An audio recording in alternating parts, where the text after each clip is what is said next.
In this demonstration, we are going to show how to use VMware Data Services Manager to clone a database. So we'll begin with an end user. This end user is Duncan, and Duncan has access to a single PostgreSQL database. So we can have a look at that PostgreSQL database right now. You can see it there. It's running version 13.9. And it is a standalone database. It's not clustered in any way.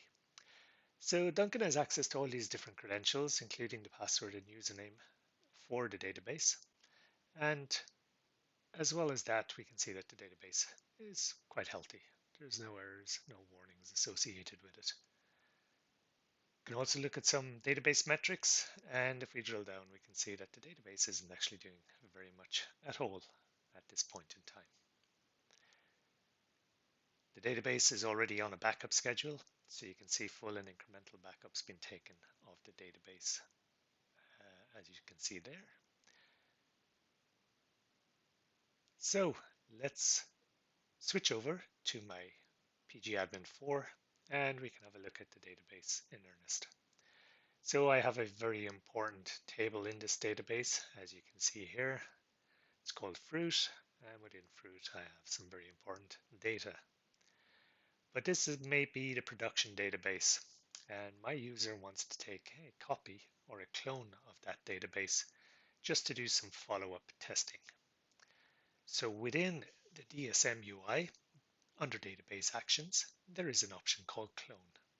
And all you have to do is provide a name for the cloned virtual machine. And I'm going to call that standalone PG clone. Now you can see that we have the option to keep automated backups enabled. You can also see the option to keep minor version upgrades enabled. These are all features of VMware's Data Services Manager. So we'll kick off the clone operation. Now associated with the database itself, you won't see that, but if we look now, we do have a new database. So if we look at the operations associated with that one, we can see that the clone has been initialized. So I'm not going to keep you hanging around. We'll clone this very quickly.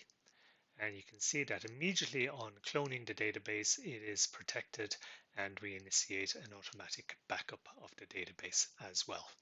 It gets its unique IP addresses again through DHCP. And now if we go back to our pgAdmin 4 and we initiate a new connection to my new database and I populate the new IP address of my cloned database along with my username and password. DBAAS is the username and password is visible again in DSM UI. I can save that off and now I am connected to my cloned database immediately.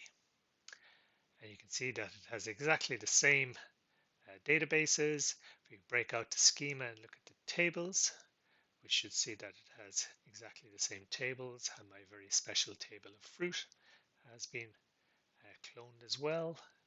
And now I'll just open another SQL connection and make sure that the contents of that database are the same as what were on the production database, and they are.